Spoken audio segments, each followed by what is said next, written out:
Good morning, students. In my previous lecture, I explained you about the Supreme Court, its composition and organization, and its original jurisdiction. Today, I will start with the appellate jurisdiction.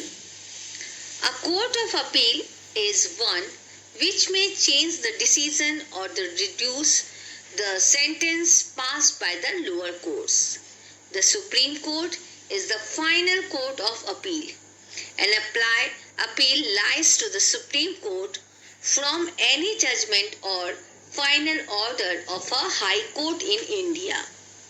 The appellate jurisdiction extends to first, that is the constitutional cases.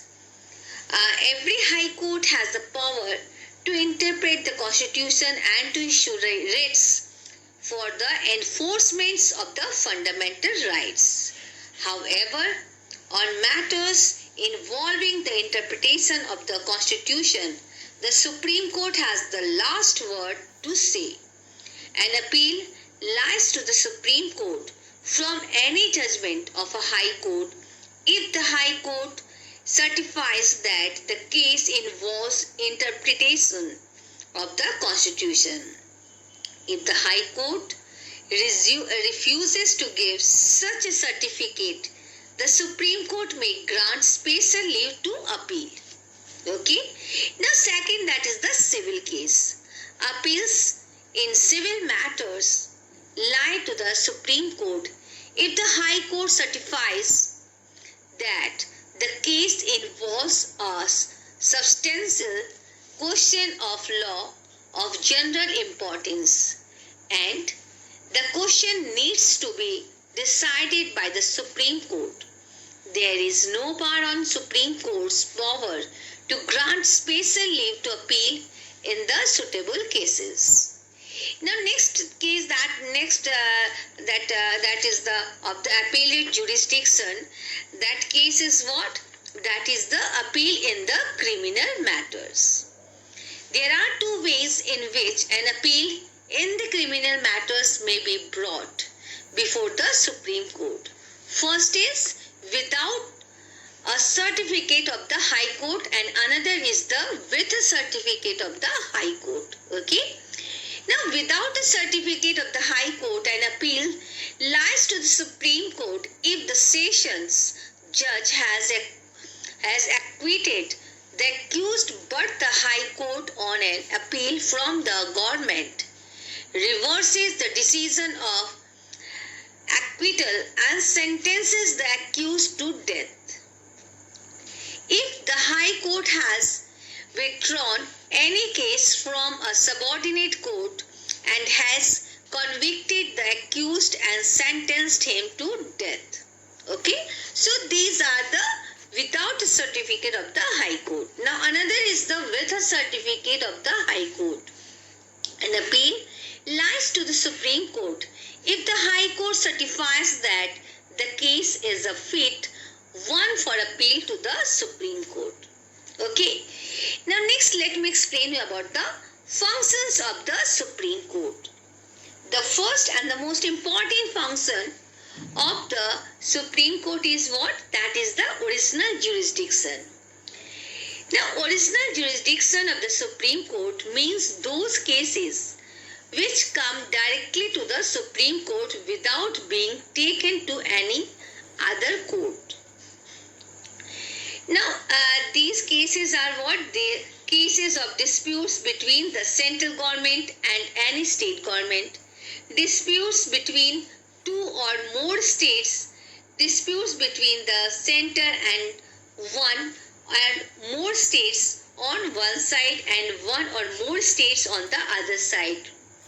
Cases relating to the violation or the denial of the fundamental rights guaranteed by the Constitution and the cases of dispute arising out of election of the President and the Vice President. So all these will come under the original jurisdiction. Okay.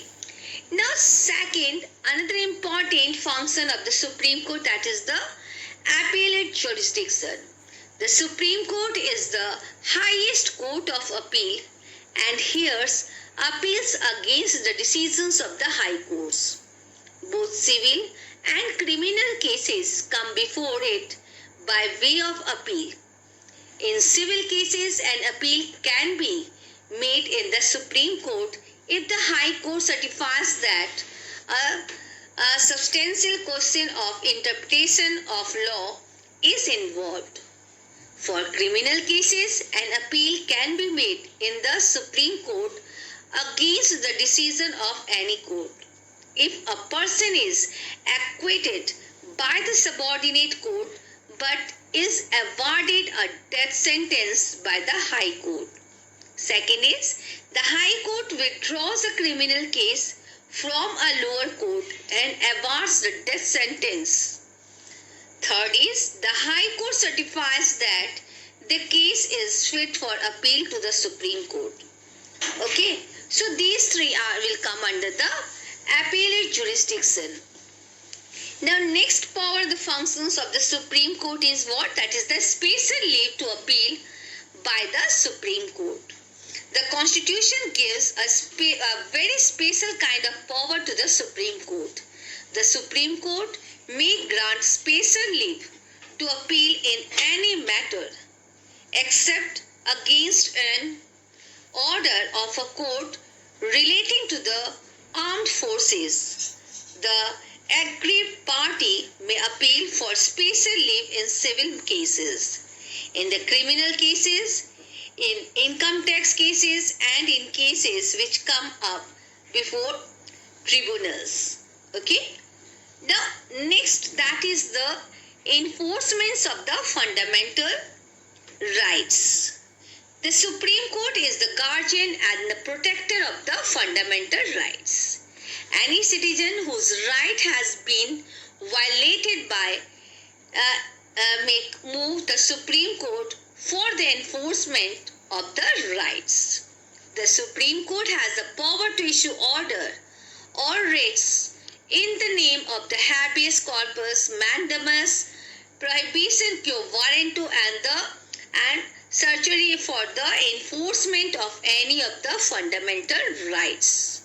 The union and the state governments are prohibited from making any law which takes away or abridges the fundamental rights. If they do so, the law shall be declared null and void by the Supreme Court.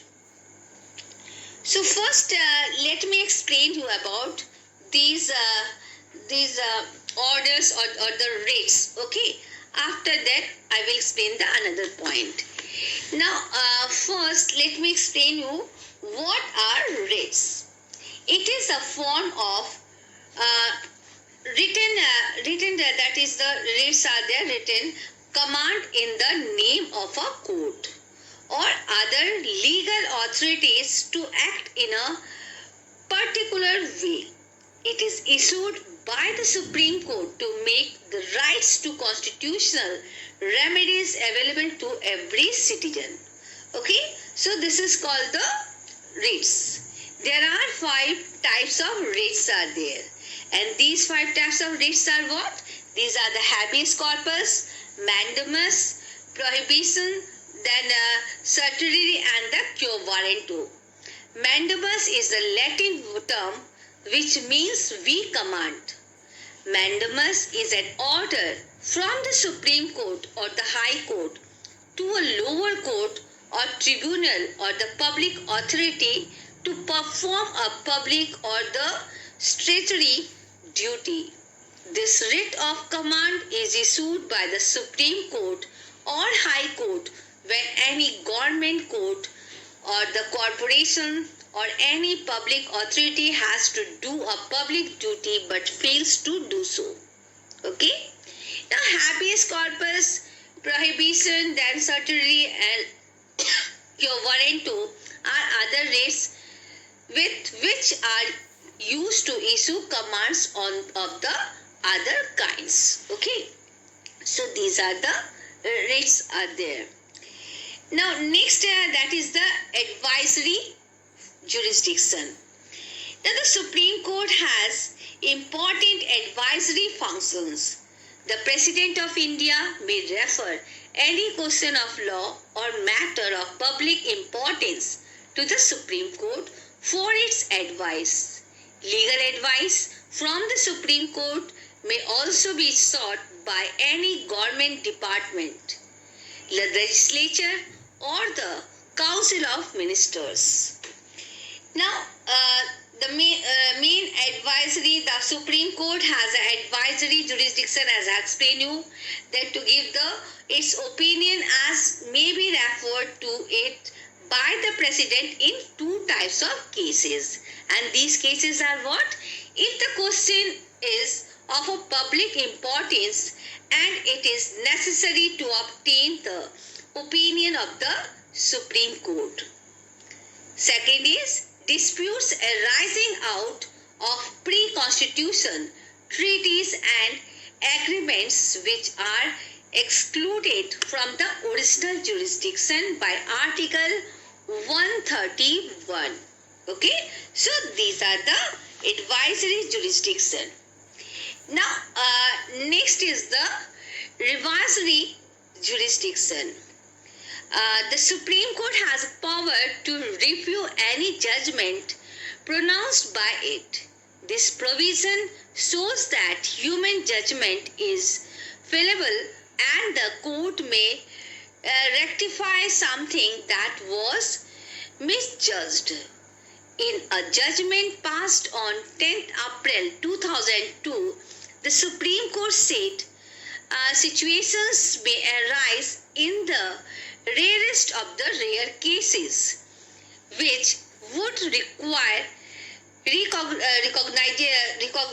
recognition of the final judgments or to set right miscarriage of the justice. Okay, so in that way it will be supported. The Supreme Court cannot allow errors to continue indefinitely. It causes harm or the damage to the general welfare of the public. Okay. Now the Supreme Court under Article 137 is empowered to review any judgment or order made by it, with a review to removing any mistake or error that might have crept in the judgment or the order.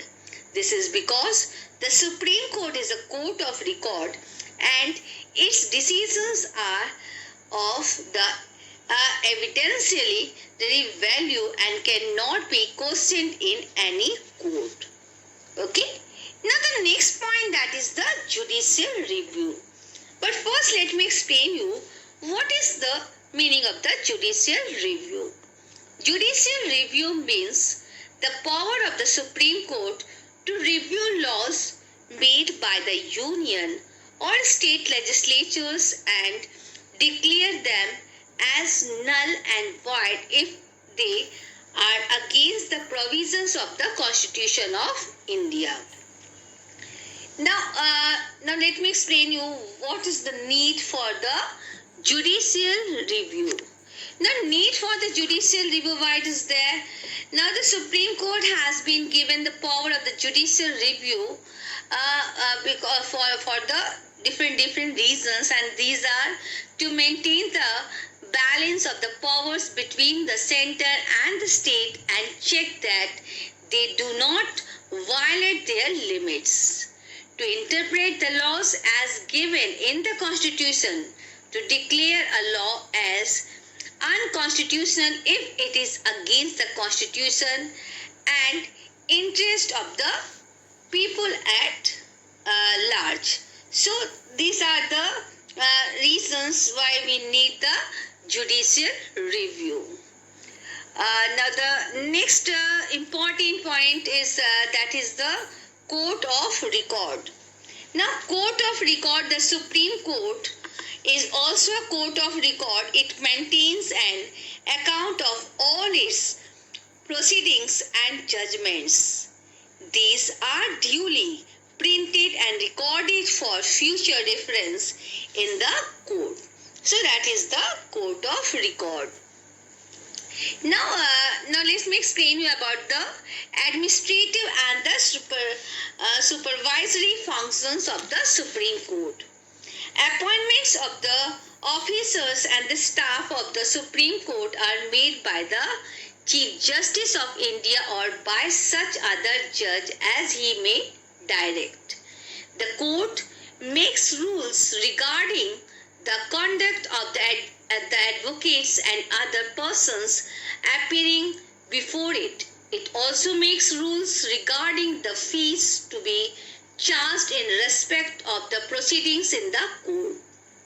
The Supreme Court ruled that Chief Justice of India's recommendation to transfer judges of the High Courts was not binding on the government.